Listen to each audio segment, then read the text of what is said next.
안녕하세요. 민법 강의하는 최이대라고 합니다. 자, 이번 시간에는 2023년도 1월 달 중간고사 해설 강의 시간인데요. 우리가 1월 달에 중간고사를 보고 2월 달엔 기말고사를 보도록 돼 있어요.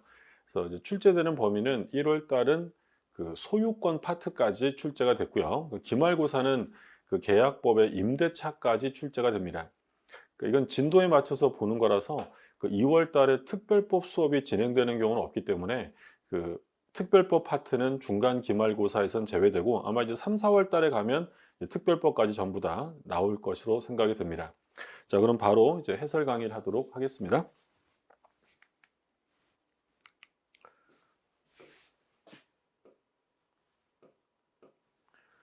자, 1번 보시면 다음 중 단속 규정이 아닌 것을 고르래. 단속 규정이 아닌 것은 뭘 찾으라는 얘기겠어요? 효력 규정을 찾으라는 얘기죠. 단속 규정은 처벌되는 건 변론을 하고 사법상의 효력은 유효한 것이고 효력 규정에 해당되면 사법상의 효력도 인정하지 않습니다. 그러면 구주택법상의 전매행위 제한 규정은 단속 규정이죠. 그러니까 단속, 제재를 받는 건 변론을 하고 전매행위가 무효가 되지는 않습니다. 니은 개업 공인중개사가 중개 의뢰인과 뭐예요? 직접 거래 금지 규정이죠. 그러니까 공인중개사는 의뢰인의 물건을 직접 거래해서는 안 된다라고 공인중개사법에 규정하고 있는데, 근데 만약에 했으면 어떻게 할 거냐? 그렇다고 해서 이것이 반사회적이거나 반도덕적으로 볼 수는 없기 때문에 이건 효력 규정이 아니라 단속 규정에 해당이 돼요. 자, 그러면 디귿 중개보수 초과했다. 중개보수 약정이죠. 그러니까 중개보수에 관한 규정은 이건 단속 규정이 아니라 효력 규정이라서 만약에 초과되는 부분을 받았다면 부당이득으로 되돌려줘야 한다. 그래서 대표적인 단속 규정 기업관 이것인데 여기 니은인데 여기서는 아닌 걸 찾으라고 있으니까 디귿밖에 없네요. 정답은 3번.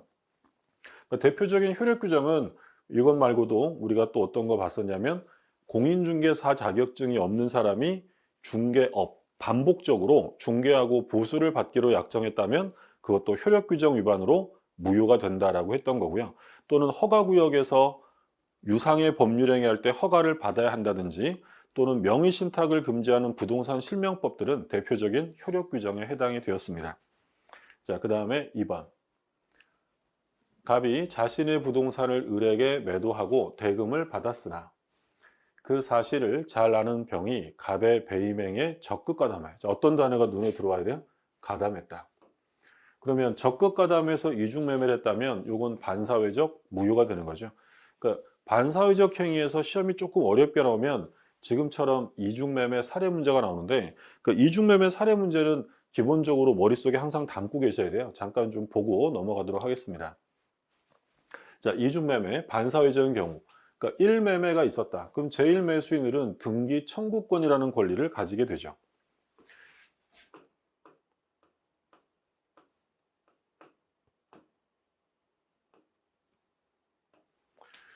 그러면 이 등기 청구권은 소위 이제 채권적 권리가 해당되겠죠.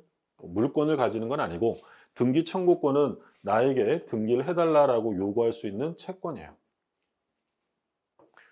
그런데 이 갑이라는 사람이 병에게 이중으로 매매하고 소유권 등기를 병에게 이전해 주었다. 그러면 이중매매는 원칙적으로 유효하다고 했죠. 따라서 이 병은 선악을 불문하고 소유권을 취득합니다. 근데 이제 문제가 되는 건 뭐였냐면 병이 단순 악이었던 것이 아니라 갑의 배신행에 적극 가담했다. 적극 가담이라는 건 알면서도 요청을 했다는 거예요. 그러면 이건 이중매매는 반사회적 무효가 됩니다. 그러니까 결국에는 적극 가담이란 말이 없으면 기본적으로 유효한 게 원칙이에요. 자, 그러면 이제 을은 소유권을 가져올 수 있게 됐어요. 그럼 소유권을 가져오려면 일단 병 명의로 된 이 무효 등기를 먼저 말소시켜야 돼요. 그러면 수험상으로 중요한 건 을이 병에게 이 등기를 직접 말소해달라고 요구할 수 있느냐 아니면 갑을 대위해야 되느냐인데 직접 말소를 요구할 수는 없고 대위해야죠. 왜 그러냐면 얘가 가지는 권리는 뭐예요? 채권이에요, 채권. 그러면 채권이라는 것은 아무에게나 주장하는 게 아니라 자기 상대방에게만 주장할 수 있고요. 을은 병이랑 무슨 계약 관계가 없으니까 직접 주장할 근거는 없고 자기 상대방인 채무자인 갑을 대위해서 말소를 시킵니다. 자, 또 한 가지. 그러면 을이요.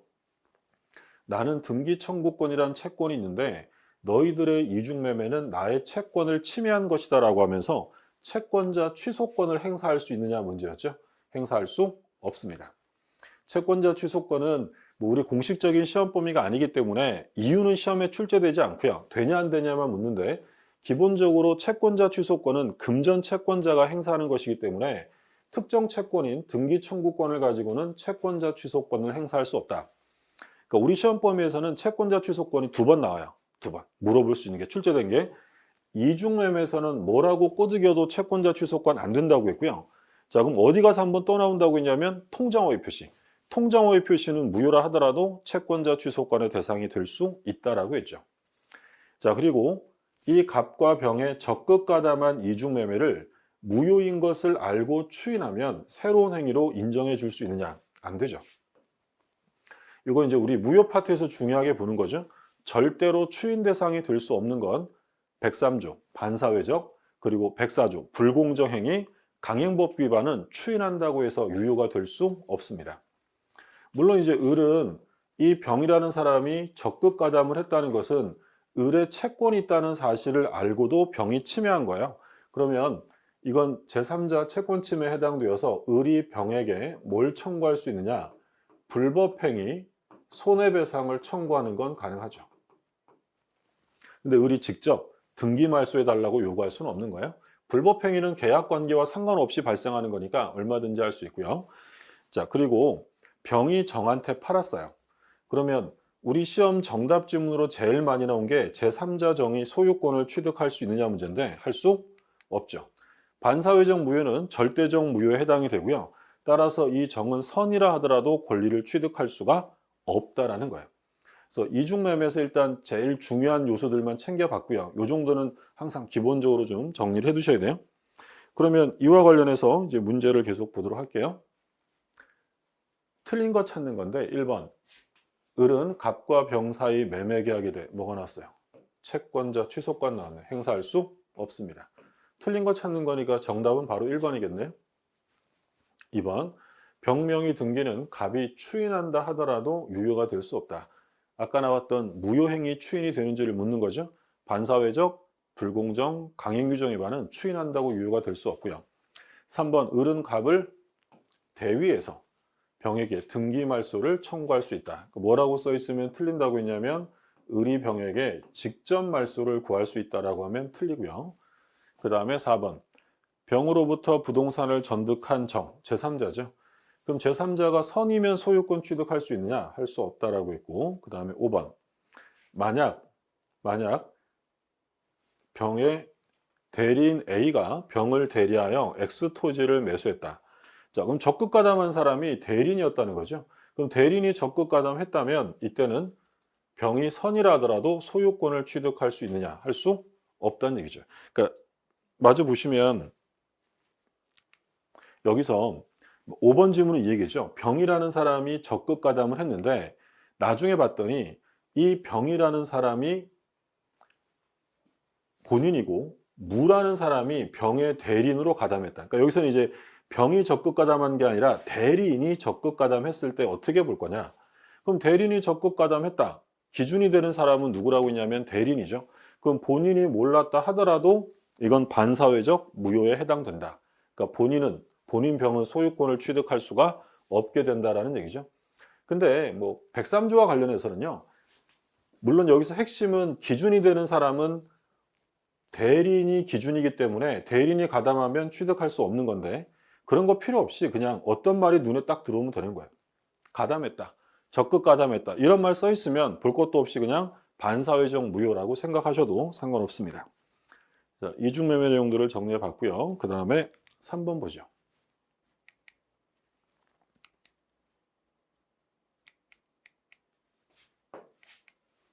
3번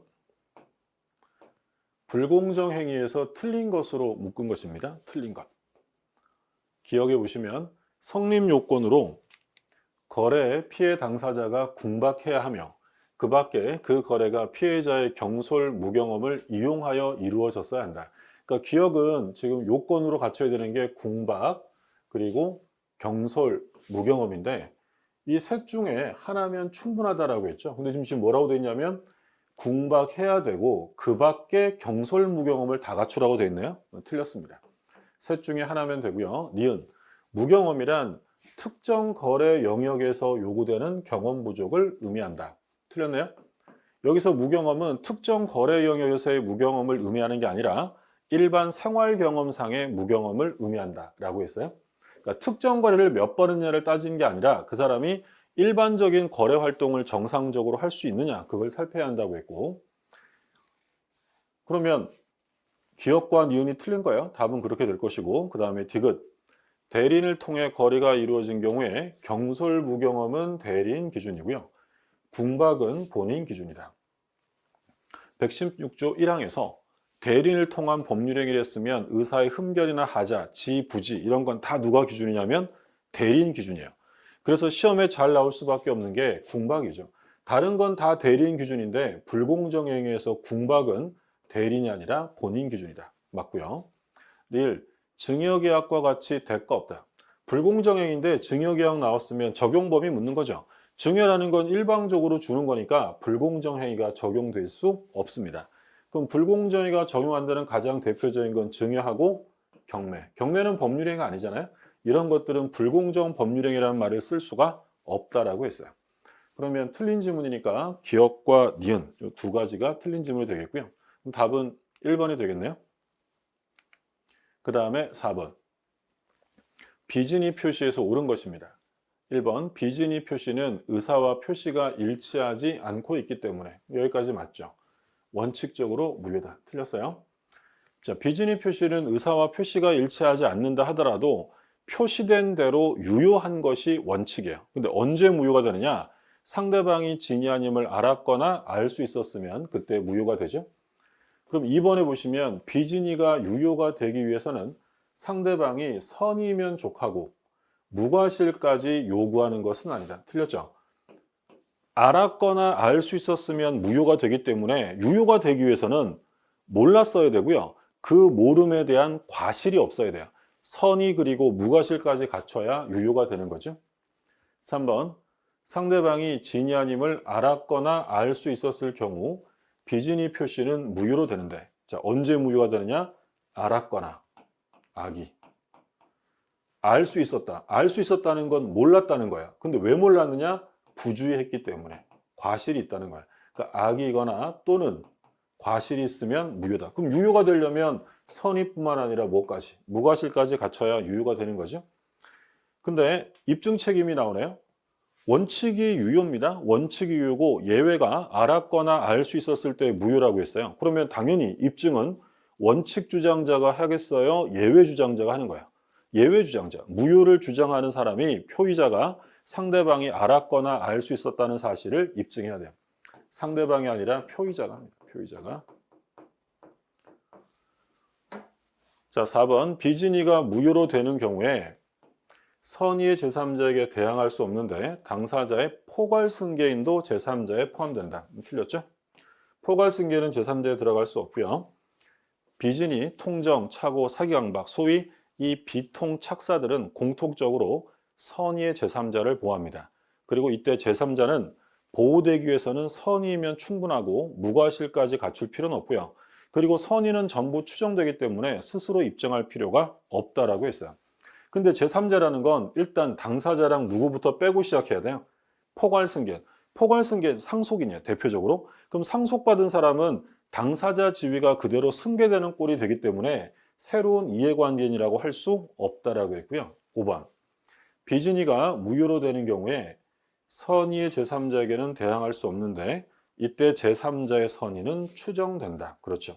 그러니까 제3자가 스스로 입증할 것이 아니라 무효 취소를 주장하는 사람이 그 병에 제3자의 악의를 입증해 내야 한다는 얘기죠. 그러면 옳은 지문은 뭐였어요? 옳은 지문은 추정된다. 답은 5번 이렇게 되겠네요. 그 다음에 5번. 갑은 을과 짜고 자기 소유 토지를 가장 매매했다. 통장호의 표시예요. 그러면 이 통장호의 표시는 비통착사 이 4개 중에서 가장 많이 출제가 되고 있고요. 그리고 얘는 특히 출제되면 보통 사례 문제로 많이 출제가 돼요. 그러니까 통장호의 표시는 사례 문제로 정리를 좀 해두셔야 되는데 정리를 잠깐 하고 가면 통장호의 표시 A가 갑의 채권자야. 3억 원을 받을 게 있대요. 근데 이 갑이 돈을 안 갚아요? 돈 안 갚으면 우리가 A면 가만히 있을 수 없다. 이 부동산 강제 경매할 거야. 근데 갑이 돈 갚기는 싫고 강제 경매 당하긴 더 싫으니까 친구랑 짜죠. 야, 친구야, 내 상황이 이러니까 네가 소유자인 척해 라고 허위로 매매했다. 가장 매매한 거야. 그러면 갑은 을에게 실제로 소유권을 넘겨줄 의사가 있느냐? 없어요. 근데 넘겨주는 표시를 했다. 의사와 표시가 일치하지 않습니다. 근데 이 불일치를 갑이 혼자 하게 되면 비진위 표시인데 을과 짜고 했죠? 이건 통정호의 표시로 무효다라고 했어요. 자, 그러면 이 통정호의 표시로 가장매매가 무효면 을에게 넘어간 등기 또한 무효가 됩니다. 그리고 이 가장매매는 반사회적인가요? 물으면 가장매매 자체가 불법에 해당되진 않아요. 그럼 반사회적이 아니니까 불법 원인급여도 적용되지 않는다. 만약에 갑이 을에게 첩계약으로 부동산을 넘겨주면 반사회적입니다. 그러면 불법 원인급여가 적용되어서 갑이 되찾아올 수가 없어요. 근데 가장매매 자체가 반사회적은 아니기 때문에 불법 원인급여는 적용되지 않는다. 그럼 누가 소유자라는 거야? 이게 무효니까 갑이 소유자예요. 갑이. 반사회적인 게 아니니까. 그러면 갑은 을에게 내 거 주세요라고 소유권에 기한 등기 말소를 청구할 수도 있고요. 진정명의 회복을 원인으로 이전 등기를 청구할 수 있다. 얘랑은 뭐 내용이 똑같은 거야. 둘 다 소유권에 기한 방해 제거 청구고요.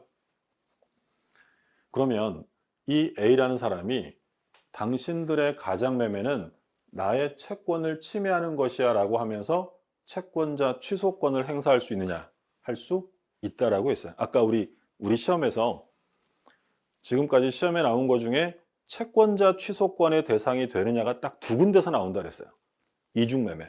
절대 안 돼요. 이중매매는 뭐라고 꼬드겨도 안 되고 통정의 표시는 채권자 취소권 대상이 된다라는 얘기죠. 그러니까 당사자 간에는 언제나 무효고 A는 채권자 취소권 행사할 수 있다. 이게 이제 당사자 간의 문제예요. 근데 문제는 을이 병한테 팝니다. 병한테 등기가 넘어갔다. 그러면 당사자를 넘어서 누가 나왔냐면 제3자가 나오게 된 거죠. 그러면 이 병이라는 사람은 소유자가 아닌 무권리자에게 샀기 때문에 병은 원칙적으로 권리를 취득할 수 없어요. 그런데 108조 2항에서 병이 만약에 선이었다면 갑은 이 선의의 병에게 대항할 수 없다라고 규정합니다. 그러니까 이 병이 선의일 때 보호되는 이유는 무효등기를 신뢰했기 때문에 보호되는 것이 아니라 108조 2항이라는 제3자 보호 규정으로 인해서 취득하게 돼요. 물론 선의의 병이 권리를 취득할 수도 있지만 얘가 스스로 무효를 주장할 수도 있어요. 얘가 소유자가 될 수도 있는데 나중에 봤더니 가장매매였대요. 그럼 나중에 알게 된 병이 이거 무효야 라고 주장하는 건 상관없다. 무효 주장은 이해관계만 있으면 누구라도 주장할 수 있습니다. 취소는 아무나 못하죠. 취소권자만 하는 거야. 근데 무효는 무효권자라는 게 없어요. 이해관계만 있으면 누구든지 주장할 수 있다. 그리고 요 병이라는 사람이 선이면 보호되는 거고요. 무과실까지 요구되진 않아요. 과실이 있어도 선의인데 과실이 있다? 그래도 보호됩니다. 무과실 필요 없고. 그리고 선의는 모두 추정된다고 했죠. 그럼 병이라는 사람이 소유권을 취득하기 위해 스스로 자기가 선이라고 입증할 필요는 없고요. 갑이 되돌려 받으려면 병의 악의를 입증해 내야 한다는 것이 우리 판례 입장이 되는 거죠. 자, 그럼 만약에 얘가 선이면 병은 소유자로 확정이 되고 갑은 소유권을 되찾아올 수는 없어요. 그럼 갑은 소유권을 잃어버렸으니까 이제 누구라도 잡아야 돼. 을 잡아야죠. 을 잡아서 너 병한테 받은 매매대금 돌려줘 라고 부당이득 반환 청구하면 되겠죠. 그러니까 이 갑은 선의의 병이 소유권을 취득하는 건 막을 수는 없고요. 금전적으로 보상을 받게 돼요. 물론 얘가 악이라면 소유권 취득 못해요. 언제만 보호한다? 선의일 때만. 그럼 만약에 병이 정한테 팔았어요. 소위 이제 승계인, 전득자가 나오죠. 근데 만약에 병이 선이었고 정이 악이었다. 악의 정의 권리를 취득할 수 있느냐 문제죠. 자, 일단 병이 선이면 얘는 소유권을 취득할 거예요. 그러면 이 정은 권리자에게 샀어요? 무권리자에게 산 거예요? 권리자에게 산 거죠. 그러면 악의 정도 권리 취득합니다. 소위 이제 이거 엄폐물 법칙 이런 말 쓰는데 앞에 사람이 권리자면 뒷사람은 물어볼 것도 없어요. 무조건 취득합니다. 그럼 만약에 병이 악이에요. 그럼 악의 병은 권리를 취득할 수 없다. 얘가 악이면 갑은 병에게 내 거 내놔 해서 반환받아갈 수 있어요. 근데 악의 병이 정한테 팔았는데 정이 선이네. 그러면 얘는 권리를 취득할 수 있느냐? 일단 악의 병이 취득 못하는 건 분명해요. 선의의 정 취득할 수 있다라고 했어요. 있다. 그러니까 제3자란 당사자와 포괄 승계인 이외자를 제3자라고 하는 거지 병만 제3자라고 하는 거 아니라 그랬어요? 정은 뭐 제4자겠어요? 그런 거 없잖아요. 그러면 병이 악이면 취득 못하는데 정이 선이면 제3자 보기정에 따라 취득합니다. 그럼 만약에 병도 악이 정도 둘 다 악이에요. 둘 다 취득 못합니다. 근데 정이 무한테 팔았는데 무가 선이다. 그럼 쟤도 제3자에 해당되어서 권리 취득하는 거죠. 이게 통정오해 표시의 가장 기본적인 사례 유형이에요. 그러니까 이건 항상 여러 번 보셔가지고 이 그림이 머릿속에 딱 떠올라야 돼요. 그래서 지문 볼 때 탁탁탁 그래서 체크를 해야 되니까 한번 체크해 볼게요. 자, 1번. 갑이 을에게 가장매매 했어요. 갑은 을에게 등기말소를 청구할 수 있다. 왜요? 가장매매 자체가 뭐는 아니니까. 불법은 아니니까 무효에서 소유권이 갑에게 존재하게 되는 거죠. 2번. 자, 채권자 취소권 행사할 수 있다라고 했어요. 3번. 을로부터 토지를 악의로 양수한 병. 제3자 병이 선의가 아니라 악이라고 돼 있네요. 그럼 얘는 권리를 취득할 수 있느냐? 못해요. 그러면 갑은 토지 돌려줘 라고 반환 청구할 수 있다라고 했어요. 맞고요. 그 다음에 4번. 병이 선의더라도 과실이 있으면 취득하지 못한다. 틀렸죠. 제3자는 비통착사 동일합니다. 전부 선의기만 하면 되지 무과실까지 갖출 필요는 없다. 병의 선악에 관한 입증은 갑이 책임져야죠. 왜냐하면 선의는 모두 다 추정되기 때문에 악의를 주장하는 갑이 입증해야 한다. 그래서 틀린 지문은 4번이었네요. 4번이 틀린 지문. 자, 6번 착오에서 옳은 것입니다. 1번 당사자 약정에 따라 당사자 약정으로 착오 취소를 배제할 수 있다. 착오 취소는 강행 규정 아니죠. 약정으로 배제할 수 있고요. 매매 대상 부지의 지분이 근소하게 부족하다. 이건 중요 부분 착오로 볼 수 없죠. 우리 판례가 본 중요 부분이 아니다라고 한 가장 대표적인 각종 시험에 가장 많이 나왔던 사건은 시가와 면적의 착오야. 생각보다 다소 시가가 비싸다. 또는 면적, 지적이 다소 부족하다. 이런 것들 가지고는 착오 취소할 수 없고요. 물론 이제 현저하다는 말이 써 있으면 가능해요. 근데 현저한 착오란 말이 없는 한 시가나 면적 가지고는 취소할 수 없고요. 3번. 경과실 있는 표의자. 착오 취소는 중과실이 있으면 안 되죠. 중과실만 없으면 되니까 뭐가 있으면 돼? 경과실이 있으면 취소 가능합니다. 그러면 경과실 있는 표의자가 착오를 이유로 취소한 경우 손해를 입은 상대방은 불법행위 손해배상을 청구할 수 있느냐? 할 수 없죠. 경과실 있는 자가 착오를 이유로 취소하는 건 이건 위법행위가 아닙니다. 법이 하라 그랬잖아요. 적법한 거죠. 적법해요. 중과실만 아니면 착오 취소할 수 있다라고 법률로 정했기 때문에 불법행위가 성립할 수가 없는 것이죠. 그 다음에 4번. 상대방이 표의자의 착오를 이용했더라도. 자, 핵심어 뭐였어요? 핵심어. 이용. 그럼 이건 어디서 나왔던 거냐면 원래 중과실이 있는 사람은 취소 못해요. 근데 아무리 중과실이 있다 하더라도 상대방이 착오를 이용해 먹었다라고 써 있으면 뒤에는 무조건 취소할 수 있다. 중과실이 있더라도 이용당한 사람은 취소 가능합니다. 4번 틀렸고 5번. 매도인의 하자담보 책임이 성립하게 되면 착오를 이유로 한 매수인의 취소권은 배제된다. 틀렸죠? 그러니까 여기서 이제 묻고자 하는 건 하자담보 책임하고요. 착오 취소의 경합이에요. 착오 취소의 경합. 우리 판례는 둘 중에 하나를 선택적으로 행사하면 되는 것이지 하자담보 책임이 우선되는 게 아니다. 이것도 비교적 최근 판례로 중요한 내용이었어요. 그러니까 만약에 질문에 하자담보 책임이 성립하는 범위에서 착오 취소권은 배제되어진다라고 써 있으면 틀려요. 선택할 수 있다라는 게 판례고요. 그럼 옳은 질문은 뭐 1번만 옳은 질문이었죠. 답은 1번이 되겠고요. 자, 7번. 갑의 대리인 을은 갑소유 부동산을 병에게 매도하기로 약정하였다. 자, 대리 파트에 관한 문제죠.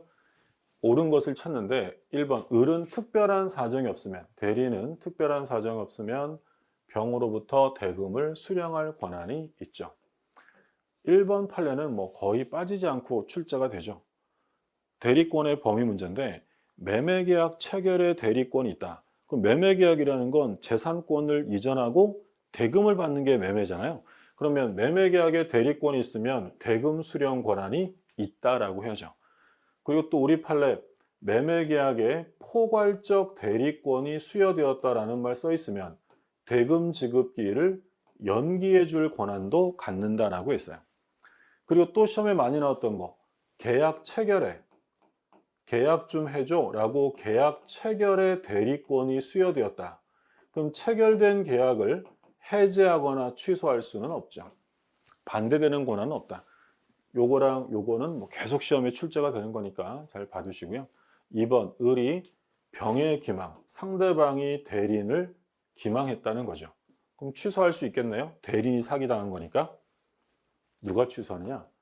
갑이 아니라 을이 한다. 틀렸죠.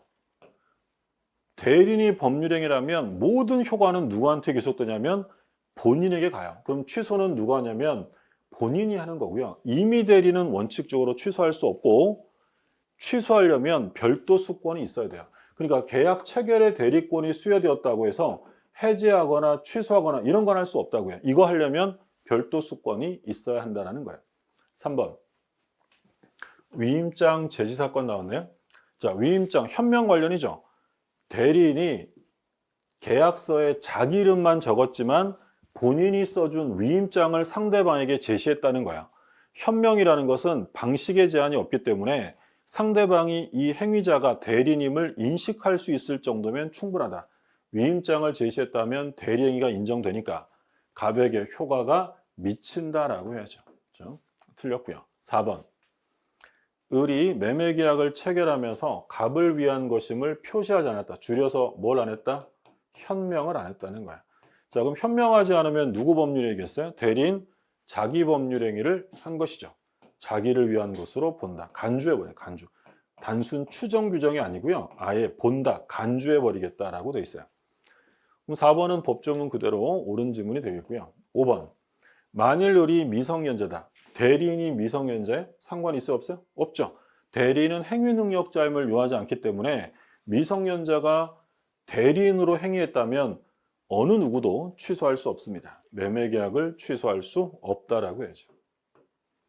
이게 이제 117조 때문에 그래요. 117조. 원래 제한능력자, 미성년자 계약은 제한능력자니까 취소할 수 있지만 117조에서 대리인은 행위능력자임을 요하지 않는다고 되어 있기 때문에 제한능력자가 자기 법률행위라는 게 아니라 대리행위를 했다면 그건 이 117조에 따라 얼마든지 취소할 수 있다면 틀리는 거고 취소할 수 없다라고 해야 돼요. 자기 법률행위냐 대리행위를 한 거냐를 구별하셔야 한다는 얘기죠. 4번이 정답이고요. 8번 다음 중 법률이 규정하는 대리권 소멸 사유가 아닌 것. 자, 법이 정하는 대리권 소멸 사유 본인은 뭐예요? 사망. 대리는 4가지죠. 사망, 성년 후견 개시, 파산, 사성파 이렇게 돼 있어요. 그러면 기업과 이유는 맞고요. 그리고 디귿 원인된 법률관계 종료. 이 원인된 법률관계 종료는 임의 대리에만 나오는 특유한 소멸 사유입니다. 그러니까 요 앞에 두 개, 본인 사망, 대리인 사성파는 임의 대리든 법정 대리든 공통적인 소멸 사유가 되고요. 원인된 법률관계 종료와 수권행위의 철회. 수권행위는 언제든지 철회할 수 있잖아요. 이 철회는 요 두 가지는 어디에서만 쓰는 거냐면 임의 대리에서만 나오는 독특한 소멸 사유예요. 그럼 어쨌든 127조와 8조에서 규정하는 소멸 사유 맞고요. 대리인의 한정 후견 개시. 틀렸죠? 이 정도로 소멸하지 않아요. 성년 후견 개시 가야 되고. 종전용으로 하면 금치산까지 가야 돼요. 한정치산으로 소멸되는 거 아니고요. 본인의 파산. 본인의 파산도 법률이 정하는 소멸 사유에 해당하지 않습니다. 그러면 법이 정하는 소멸 사유가 아닌 걸 찾으라고 했으니까 리을과 미음. 정답은 5번 이렇게 되겠네요. 그 다음에 9번. 대리권 없는 을이 갑을 대리하여 병에게 토지를 매도하였다. 대리권 없는 무권 대리입니다. 자, 무권 대리 문제는 뭐 매년 출제가 되고요. 그리고 출제가 되어도 거의 이런 형태로 사례 문제로 출제가 돼요. 잠깐 좀 정리를 하고 가면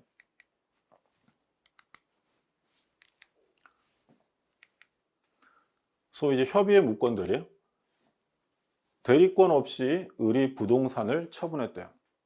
아버지 방에 들어가서 각종 서류 훔쳐다가 대리권도 없는데 위임장 위조해서 내가 울 아빠 대리인이다 이러면서 집 팔아버렸어요. 근데 웬일로 아들이 집을 잘 팔았어요?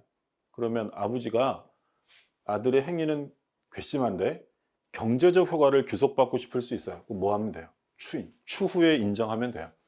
그러면 추인하게 되면 이 무권 대리인 법률행위는 유효가 되는데 그 계약 자체가 유효가 되는 것이지 무슨 새로운 계약이 아니잖아요. 그럼 언제부터 유효냐? 소급해서 유효합니다. 그러면 상대방 입장에서 보면 아 이거 비싸게 사서 마음이 아픈데 나중에 봤더니 대리권이 없대요. 그럼 상대방은 하기 싫으면 얼른 나 안 해 라고 철회하면 돼요. 철회하게 되면 이 을과 병의 계약은 확정적으로 무효가 돼요. 끝장내버린 거예요, 병이. 근데 이 집 아들이 아빠 몰래 집 팔았는데 잘 팔았을 리가 없잖아요. 싸게 팔았대요. 급매했대, 급매.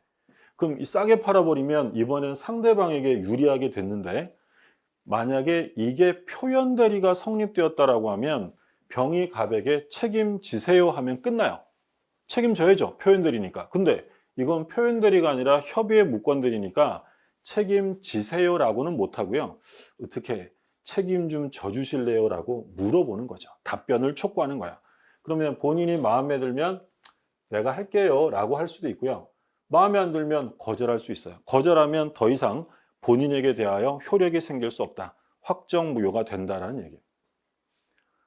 자, 그리고 시험에 간단한 거지만 자주 나오는 건 철회권은 얘가 계약을 끝장내는 거예요.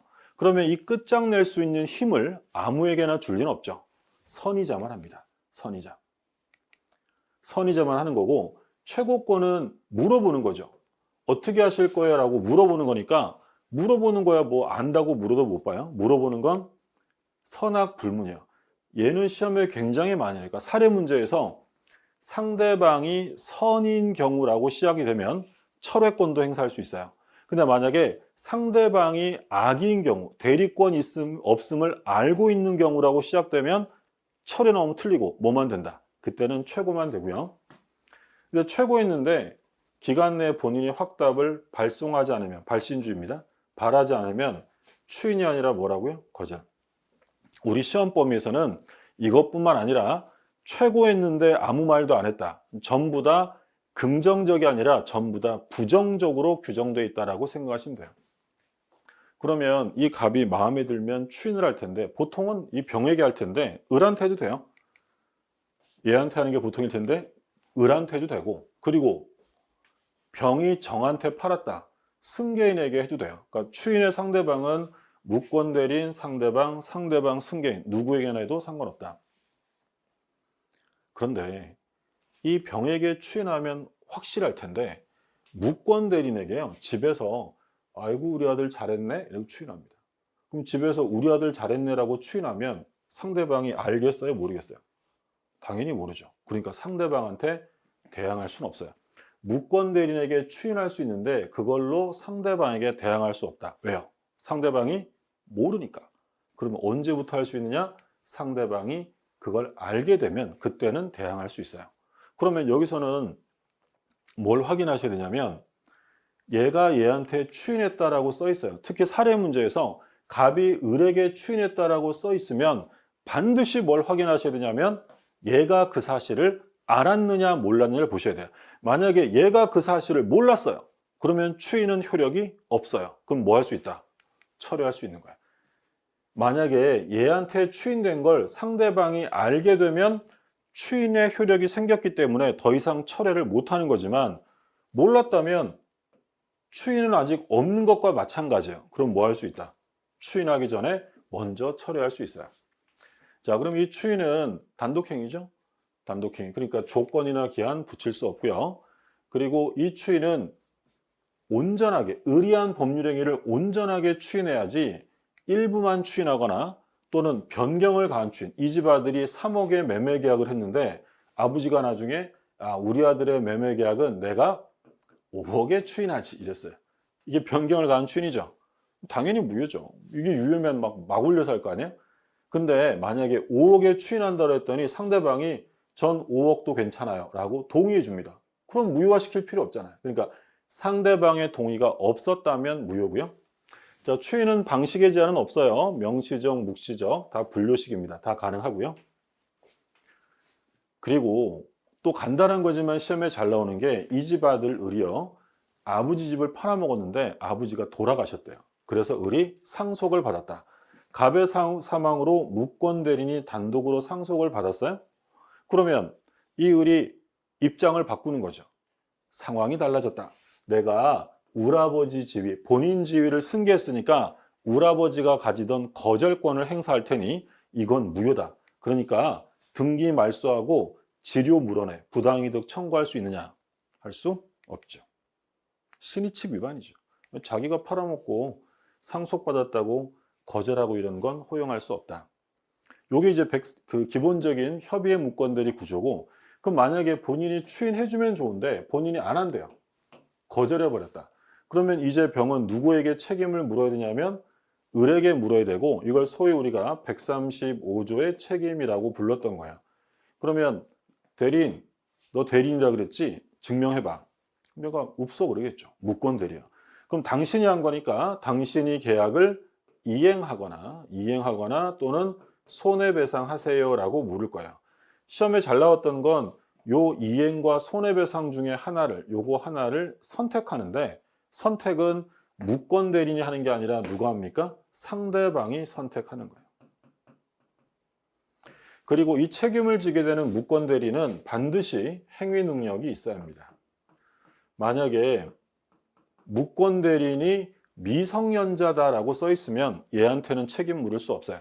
책임지려면 책임질 만한 능력이 있는 사람에게는 물을 수 있다. 자, 이 정도 협의의 무권들이 정리해 두시고요. 그러면 9번 볼게요. 자, 1번 병의갑에게 상당 기간을 정해 추인 여부의 최고했어요. 확답을 안 했대. 자, 추인이요, 거절이요? 거절. 1번 틀렸습니다. 2번 을이갑을 단독 상속했다고 물어보면 뻔하죠. 무권 대리인이 상속한 다음에 추인 거절할 수 있느냐? 할 수 없어요. 등기말소 같은 거 청구할 수 없고, 자, 갑이 내용을 변경해서 추인했다. 일부 추인이나 변경을 가한 추인은 상대방 동의가 없는 한 무효. 동의가 없더라도 효력이 있다. 틀렸죠? 자, 4번 을이 대리권을 증명하지 못했다. 무권 대리예요. 자기 선택이 아니라 누가 선택한다고 했냐면 상대방이 선택합니다. 상대방 선택에 따라 이행 또는 손해배상 책임이 있다. 그렇고요. 그 다음에 5번 갑이 병에게 추인했어요. 그럼 추인했으면 이 법률행위는 소급해서 유효가 됐죠. 병은 매매 계약을 더 이상 철회할 수 없어요. 추인을 먼저 했느냐 철회를 먼저 했느냐에 따라 결과가 끝나는 거지, 추인했더니 추인 받고 철회 이런 건 안 되는 거였죠. 그러면 옳은 질문은 5번이네요. 5번. 그 다음에 10번 무효에서 틀린 것입니다. 무효인 법률행위 추인. 자, 중요한 거죠. 139조의 무효행위 추인이요. 그러면 무효행위 추인의 제일 중요한 건 뭐라고 했냐면 첫 번째, 소급효가 없다. 새로운 법률행위를 한 것이지 소급효가 없고요. 두 번째, 무효행위 추인에서 중요한 건 앞에서도 나왔어요. 절대로 추인 대상이 될 수 없는 것. 반사회적, 불공정, 강행법 위반은 추인한다고 해서 유효가 되지 않아요. 처음부터라고 써 있으면 틀리는 거예요. 답은 바로 1번이네요. 추인 시부터 새로운 행위로 보는 거지 처음부터라고 써 있으면 틀리고, 반사회적 행위 103조네요. 이건 추인한다고 해서 유효가 될 수 없고요. 103, 104 강행규정 위반. 자, 일부가 무효면 원칙은 뭐예요? 전부 무효를 원칙으로 한다. 예외가 있어요. 당사자가 일부라도 유지하겠다는 가정적 의사가 있다면 일부만 유효가 될 수도 있다. 자, 일부분이 무효일 때 나머지 부분의 유효성을 판단함에 있어서 나머지 부분을 유효로 하려는 당사자의 가정적 의사가 있어야 돼요. 고려되어야 한다. 그렇죠? 가정적 의사가 없으면 인정 안 되고, 가정적 의사라는 건 당사자가 표출한 것이 아니라 제3자의 입장에서 이랬으면 이렇게 했을까라고 탐구하는 거야. 그러니까 제3자 입장에서 하는 거니까 이런 법률행위 해석은 소위 보충적 해석을 한다라고 생각하시면 되고요. 자, 5번 폭리행위로 무효가 되었다. 불공정 무효네요. 그러면 다른 법률행위로 전환될 수 있다. 5번은 뭐 너무너무 중요한 거죠. 알박기 사건. 폭리행위는 다른 말로 하면 불공정이에요. 그럼 불공정행위로 무효가 되면 추인의 대상은 될 수 없어요. 그런데 그걸 전환시켜주는 전환은 행사될 수 있다. 매우 중요한 거고. 자, 틀린 건 답은 1번이고요. 자, 11번. 11번은 뭐 바로 탁 찍고 넘어갈 수 있을 정도가 돼야 돼요. 취소할 수 있는 얘기가 아니고 취소는 딱 법이 정했죠. 재착사, 제한능력, 착오, 사기 강박이에요. 그거 아닌 거 찾으라는 거죠. 정답은 3번. 이건 취소가 아니라 얘는 무효죠. 불공정 행위는 무효. 자, 12번. 정지 조건부 행위에서 틀린 것입니다. 그러니까 조건은 정지 조건이니까 효력이 생기는 거예요. 생기는. 언제부터 생겨요? 성취한 때로부터. 조심하실 점은 뭐가 없다. 특약이 없는 한 조건의 성취에는 소급표가 없어요. 그러니까 4번 한번 보시면 조건 성취력은 원칙적으로 법률행위 성립한 때부터 발생한다라고 하면 틀리는 거야. 그러니까 이 법률행위가 성립한 때라는 것은 다른 말로 하면 뭐를 얘기하는 거야? 소급표가 있다를 말하는 거야. 법률행위가 성립된 시점으로 거슬러 올라가서 효력이 생기는 게 아니라 성취하면 그때부터 효력이 생기는 거죠. 그러니까 이건 소급표가 있는지를 물어보는 거니까 소급표가 있다라고 써 있으면 틀리는 거죠. 답은 4번이요. 2번. 조건이 불성취로 확정되면 무효다. 정지 조건이니까 얘는 효력이 생기는 거죠. 플러스예요. 플러스. 불성취면 이루어질 수 없네요. 마이너스죠. 그럼 플러스 곱하기 마이너스니까 마이너스 무효. 뭐 이렇게 하셔도 되고 뭐 불정무 이렇게 외우셔도 되고. 3번. 조건 성취가 미정인 권리는 일반 규정에 의해 처분할 수 있다.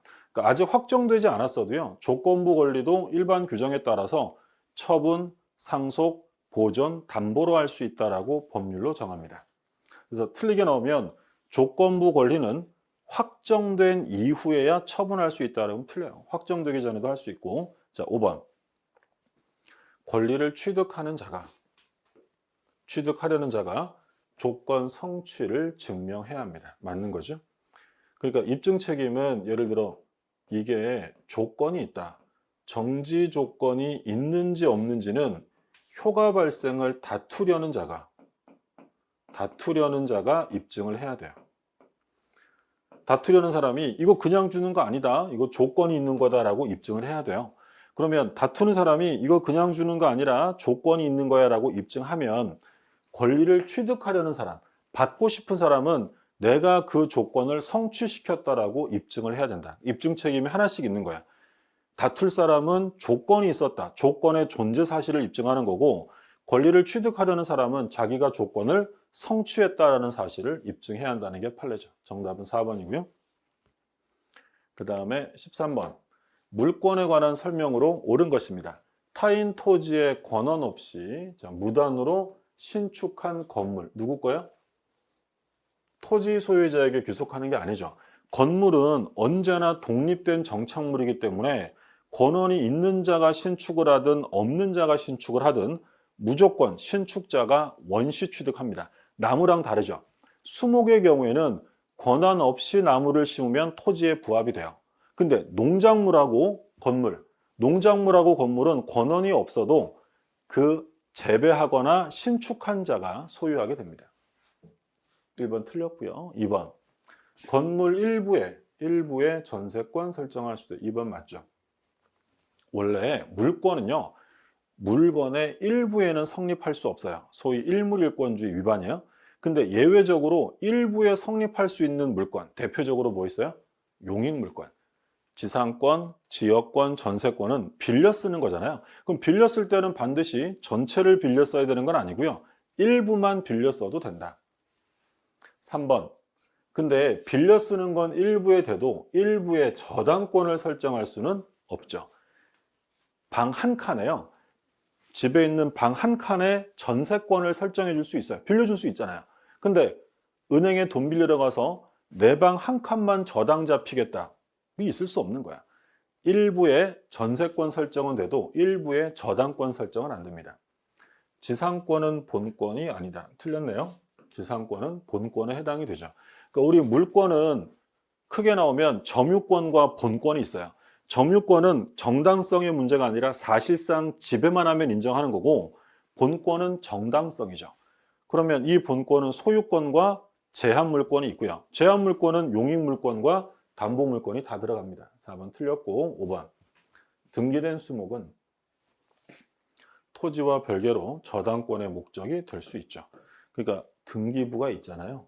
등기된 수목은 소유권뿐 아니라 저당권 설정 가능해요. 그럼 우리가 비교하는 건 뭐예요? 명인 방법이죠. 명인 방법이라는 건 관습법상 인정되는 거지 등기부가 있는 게 아니에요. 그 명인 방법은 소유권 거래는 표시할 수 있어요. 근데 저당권 설정 등기를 할 수는 없는 거죠. 근데 등기된 수목, 임목이죠. 이건 임목법에 의해서 등기된 수목은 저당권의 목적이 될 수 있다라고 해야 되고요. 옳은 거는 2번밖에 없네요. 자, 14번. 갑소유 X 토지에 대한 사용 권한 없이 을이 Y 건물을 신축한 후 아직 등기하지 않은 채, 지금 을은 토지의 이용권 없이 남의 땅에다가 건물을 지었대요. 을이요. 그리고 병에게 일부를 임대해서 현재 을과 병이 일부씩 사용하고 있다. 자, 이거 기출문제를 좀 변형한 거예요. 이건 물권적 청구와 관련되어서 방해 제거 청구의 상대방으로 흔하게 출제될 수 있는 중요한 사례입니다. 잠깐 좀 정리하면,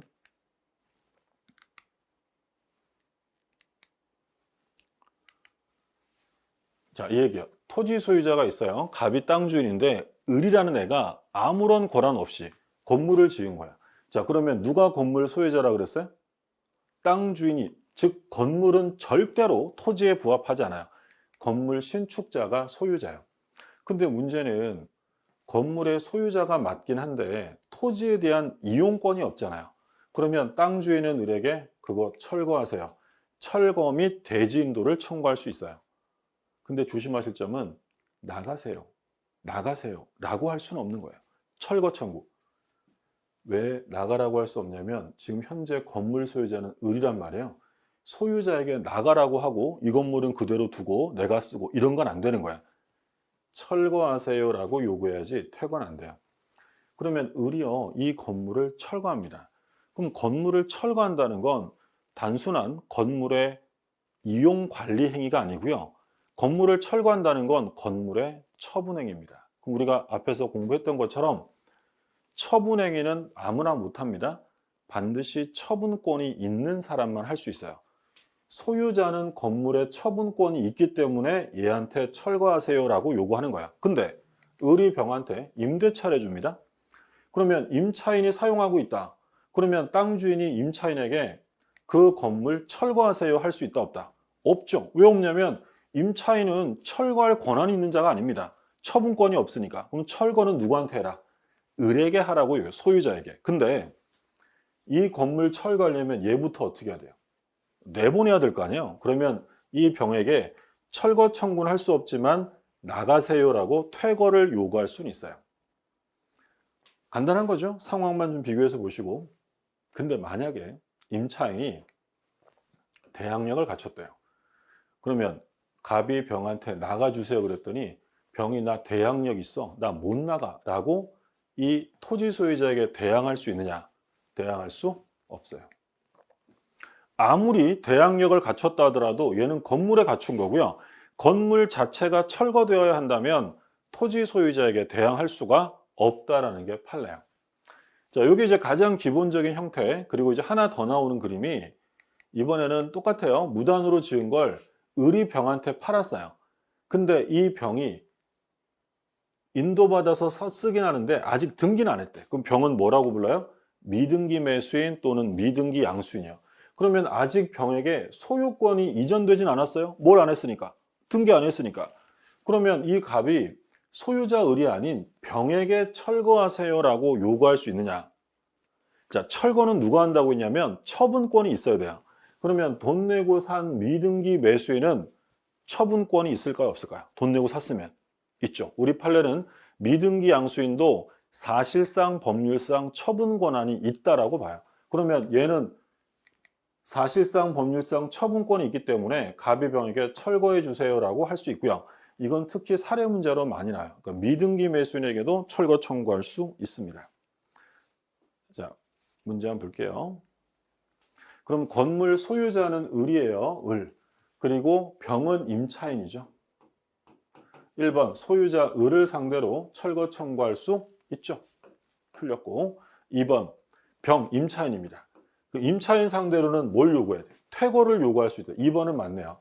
그러니까 병에게 철거 청구는 못하고 퇴거 청구, 소유자 을을 상대로 퇴거를 구할 수는 없어요. 소유자에게는 철거하라고 해야지 퇴거를 구할 수는 없고, 만약에 병이 대항력을 갖춘 임차인이야.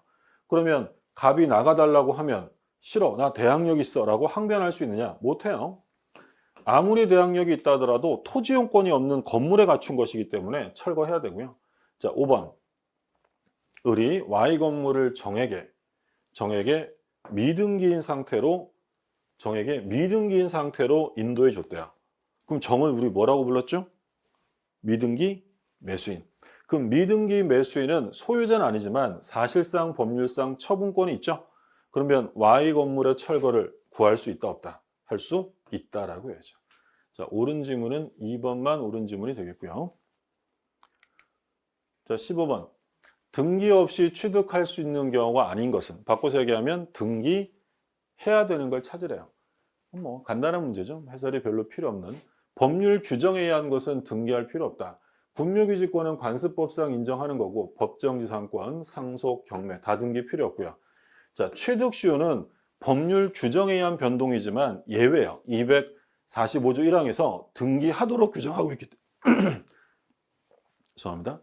등기하도록 규정하고 있기 때문에 취득시효는 187조 예외로 법률 규정에 의한 것이지만 등기해야 된다. 정답은 5번.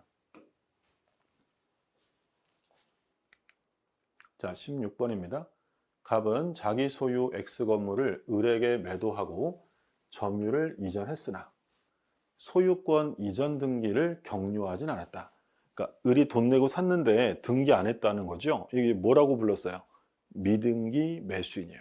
자, 미등기 매수인의 법적 지위도 역시 사례 문제로 등장이 되는 거니까 정리해 두셔야 되고, 그림은 이런 거예요. 미등기 매수인의 법적 지위. 갑이 을한테 팔았는데 등기는 안 넘겨줬어요. 그럼 현재 매매를 했는데 을이 등기 안 했다면 소유자는 누구죠?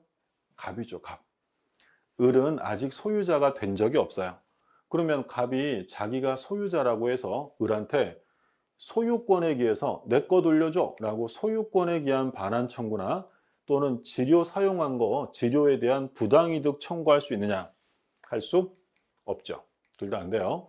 자, 우리 213조에서 소유권에 기한 반환 청구인데 여기서 뭐라고 규정하냐면 소유권에 기한 반환 청구에 대해서 상대방이 점유할 권리가 있는 자면 거부할 수 있어요. 을은 돈 내고 샀죠. 돈 내고 샀으면 점유할 정당한 권리가 있습니다. 미등기 매수인, 취득시효 완성자 이런 사람들은 정당한 점유할 권리가 있기 때문에 갑이 돌려달라고 할 수 없다. 당연하잖아요. 자기가 팔아놓고 내 거 돌려줘 이런 거 할 수 없는 거예요.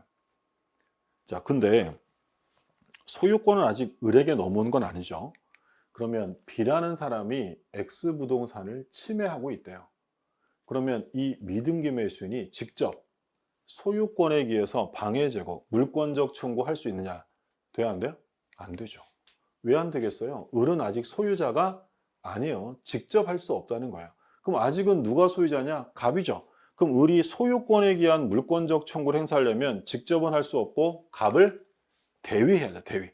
갑을 대위하거나 또는 점유하고 있으면 뭐에 기해서는 할 수 있다.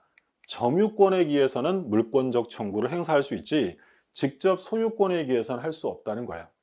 그럼 만약에 갑이요 누구한테 돈을 빌렸대. A라는 애가 있는데 갑에게 돈 빌려준 채권자예요. 근데 갑이 돈을 안 갚아요. 근데 부동산 등기가 아직도 갑에게 있네. 그러니까 얘가 이 부동산의 강제 집행에 들어가려고 합니다.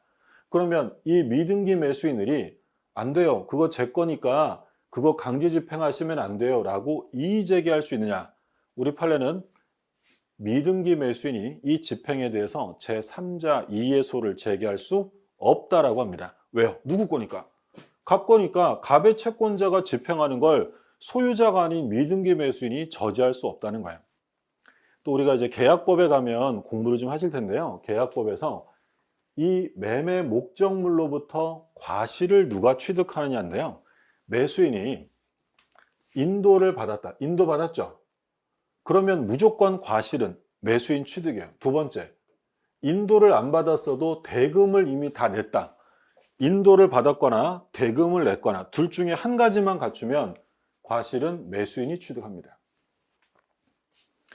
자, 그러면 을은 돈 내고 샀는데 아직 등기는 안 받아갔잖아요. 그럼 을은 갑에게 등기 청구권이 있어요. 근데 이 등기 청구권은 당연히 소유자는 갑이니까 채권적이에요. 그러면 원칙적으로 채권적이니까 10년의 소멸시효에 걸립니다. 그러면 우리 판례의 기본적인 입장은 채권은 소멸시효에 걸리는데 만약에 권리를 행사하면 소멸시효가 진행이 안 되잖아요. 그럼 만약에 이 을이요 목적물을 점유하고 있었대요. 그럼 점유하고 있었다면 권리를 행사하는 거니까 소멸시효는 진행되지 않아요. 그러니까 을이 계속 점유하고 있었다면 시간이 20년, 30년이 지났다 하더라도 등기를 받아올 수 있는 거야. 근데 문제는 을이 점유만 하는 게 아니라 병에게 팔아버렸대요. 처분하고 점유를 승계했다. 소멸시효가 진행되느냐. 그러니까 을이요 이 부동산을 병한테 팔고 넘겨준 거야. 그러면 을은 점유를 승계해줬다는 건 점유를 잃어버린 거예요. 그러면 이때 소멸시효가 진행되느냐. 조심하셔야 돼요. 이게 중요합니다. 우리 판례는 처분은 점유보다 더 크게 권리를 행사한 것이다. 더 큰 권리 행사의 일환이기 때문에 소멸시효가 진행되지 않는다고 해요. 그러니까 결국 점유하거나 처분했다면 권리 행사니까 소멸시효 진행이 안 되고요. 그런데 비교되는 판례, 아직 이건 우리 시험에 나온 적은 없는데 침탈당한 거야. 어떤 애가 이 물건을 빼앗아 갔대요. 그럼 빼앗긴 을은 점유를 침탈당한 을은 권리를 행사한 건 아니잖아요. 그럼 권리를 행사하지 않고 점유를 잃어버렸다? 그때부터는 소멸시효가 진행된다라는 게 판례예요. 침탈은 따로 기억하셔야 되고. 그럼 병이 점유하고 있다. 여전히 누가 소유자죠? 등기한 갑이 소유자야. 그럼 갑이 병한테 내 거 주세요 라고 소유물 반환 청구할 수 있느냐. 그럼 다른 말로 하면 소유물 반환 청구는 누구에게 하지 말라고 했냐면 점유할 권리 있는 자예요. 그러면 미등기 매수인에게 매수하거나 또는 미등기 매수인에게 임차해서 점유하는 사람이 있다면 얘는 점유할 권리가 없어요? 얘도 있는 거예요. 당연히 있죠. 그래서 갑은 병에게 소유물 반환 청구할 수 없다는 거예요. 갑이 을에게 반환 청구할 수 없다는 것도 중요해요. 근데 얘는 시험에 잘 안 내요. 왜냐면 이건 뭐 복공부 안 해도 맞춰요. 지가 팔아놓고 왜 달래? 맞춘단 말이에요. 그래서 시험에서는 거의 을이 아니라 병에게 물어요. 을이 병에게 넘겼다. 즉 미등기 매수인에게 매수하거나 임차한 사람도 점유할 권리가 있기 때문에 갑이 병에게 소유물 반환 청구 행사해서는 안 된다라는 얘기입니다. 자, 문제 볼게요. 을의 갑에 대한 등기 청구권. 원래는 채권적이니까 소멸시효에 걸려요. 그럼 뭐하면 안 걸린다고요? 점유하거나 처분한 경우. 점유하고 있대요. 시효로 소멸하지 않습니다. 맞고요. 을이 병에게 부동산을 전매하고 점유를 승계해줬대요. 을의 갑에 대한 등기 청구권은 을이 점유를 상실한 때로부터 소멸시효가 진행된다. 틀렸네요. 전매했다. 처분한 거죠. 그럼 말씀드린 것처럼 점유하거나 처분하여 점유를 승계해 주었다. 이건 역시 권리 행사의 일환이니까 소멸시효가 진행되지 않아요. 3번 갑은 을로부터 부동산을 매수하여 점유하고 있는 병. 그러니까 병은 누구예요? 미등기 매수인에게 매수한 사람이죠. 얘한테 소유권에 기한 반환 청구권 행사할 수 있느냐? 할 수 없어요. 이 병도 미등기 매수인에게 매수했다면 점유할 권리가 있다고 했고, 을은 X건물로부터 생긴 과실 수취권이 있다. 자, 매수인이 과실을 취득하는 건 둘 중에 하나면 된다 그랬어요. 인도를 받았거나 대금을 완납했거나. 그러니까 매수인, 을이 과실을 취득하는 거고요. 그 다음에 5번 갑의 채권자가 건물에 대해 강제 집행을 합니다. 갑의 채권자가 집행하는 걸 을이 막을 수 있느냐? 을은 이의 제기할 수 없어요. 그러면 틀린 지문은 2번이네요. 점유하거나 처분한 경우에 소멸시효 진행하지 않습니다. 17번. 다음 중 점유자에게 추정되지 않는 것은 197조 1항에서 점유자에게 4가지 규정을 두죠. 추정 규정. 소유의 의사, 선의, 평온, 공연. 뭐 들어가면 틀린다고요?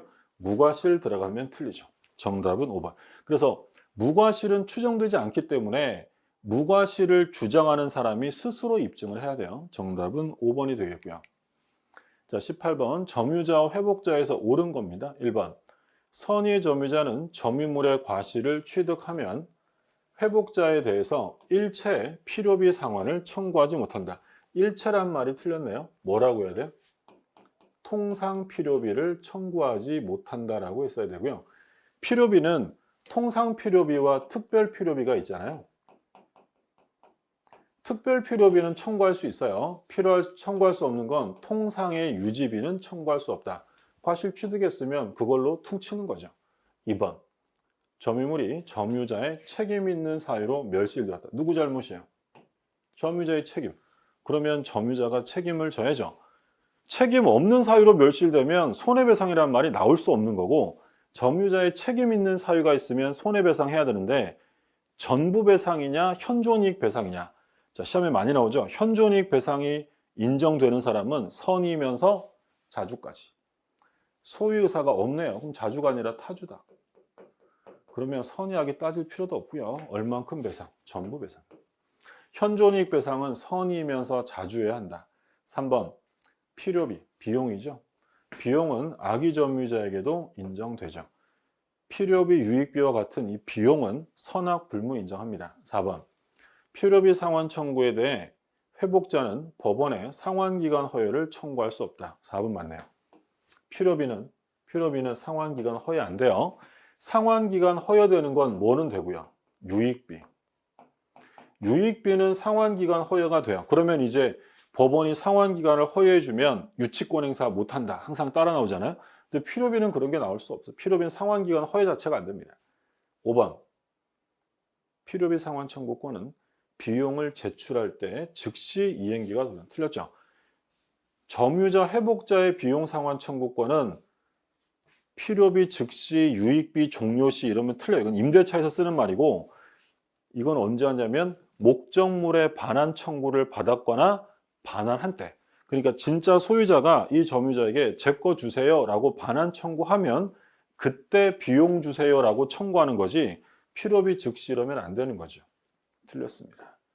정답은 4번이고요. 19번. 다음 중 동산, 부동산의 점유취득시효, 등기부 취득시효에 공통적으로 요구되는 조건.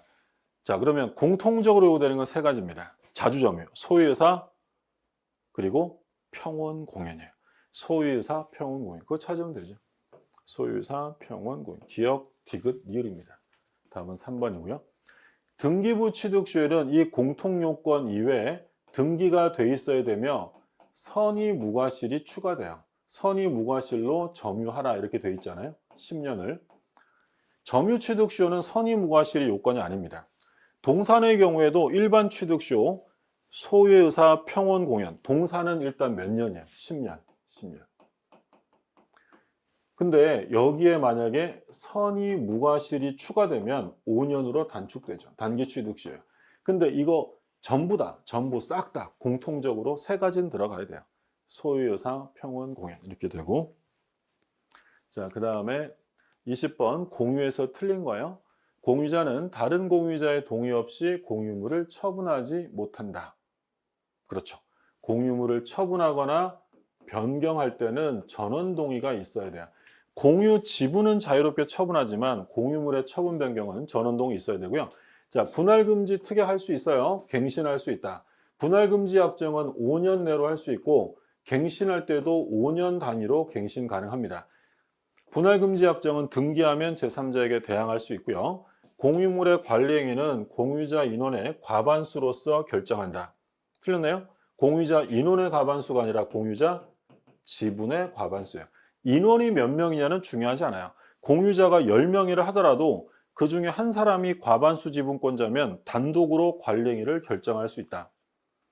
자, 4번 과반수 지분권자로부터 특정 부분에 대한 사용 수익을 허락받은 제3자. 예를 들어 과반수 지분권자는 관리 행위를 단독으로 할 수 있잖아요.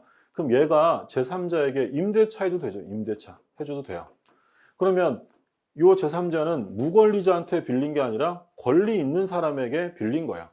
다른 소수지분권자 사이에서도 적법합니다. 따라서 이 소수지분권자가 이 제3자에게 부당이득 반환 청구할 수 있느냐? 할 수 없어요. 과반수 지분권의 동의를 받아 목적물을 점유하는 사람은 소수지분권자에게도 정당한 권리자니까 소수지분권자는 부당이득을 이 제3자, 임차인에게 청구하면 안 되고 과반수 지분권자에게 지분만큼 청구하면 된다고 했죠? 5번. 공유물의 소수지분, 즉 공유에서 소수지분권자라는 말을 썼다는 건 과반수의 미다라는 자를 말하는 거야? 그럼 소수지분권자가 다른 공유자와 협의 없이 공유물을 배타적으로 점유하고 있다. 이러시면 안 되죠? 공유물의 배타적 독점적 점유를 지정하는 건 관리 행위입니다. 그러면 얼마가 되면 독점적 점유할 수 있느냐? 지분의 과반수면 돼요. 근데 소수지분권자는 과반수가 안 되는 사람이니까 독점적 점유할 권리는 없는 거야. 그렇다면 다른 소수지분권자가 그자를 상대로 보존행위로서 인도를 청구할 수 있느냐? 할 수 없어요. 이건 뭐 매우 중요한 판례죠. 변경된 판례이기 때문에 소수지분권자가 독점적 점유한다. 소위 소나무 사건이에요. 소나무 사건. 갑과 을이 갑걸이 2분의 1의 지분으로 공유를 하고 있는데 그러면 둘 다 2분의 1이니까 과반수가 없어요. 과반수는 2분의 1을 초과해야 되니까. 근데 이 갑이 을의 동의를 구하지 않고 여기다가 혼자 소나무를 심고 독점적 사용을 한 사건이죠. 그러자 을이 갑한테 야, 넌 뭔데 너 혼자 그렇게 쓰니? 그 땅 가져와 라고 인도를 청구한 사건이에요. 자, 우리 판례는 보존행위로서 인도 청구는 할 수 없고요. 뭐만 할 수 있다 그랬어요? 방해 배제 청구. 그러니까 방해 배제 청구라는 건 뭐야? 소나무를 제거해라. 소나무를 제거하고 둘이 만나서 관리 방법을 다시 협의해야지 지금 보시는 것처럼 얘가 그 땅을 나에게 가져와라 라고 요구할 수는 없다. 우리 독점적으로 인도 점유하고 있는 갑에게 인도 청구하는 게 받아지면 우리 그러면 독점적으로 점유하겠네요? 그럼 우리 독점적 점유하면 갑이 뭐라 그래? 야, 너는 뭔데 혼자 점유해? 너는 뭐니? 너는 뭐니? 이러면서 계속 순환적 분쟁이 야기될 수 있기 때문에 아예 보존행위로서 인도 청구를 막아버려요. 그래서 우리 판례는 보존행위란 다른 모든 공유자에게 도움이 돼야, 이득이 돼야 되기 때문에 그렇지 않은 건 보존행위로서 인도 청구가 인정되지 않는다라고 봐요. 중요한 판례니까.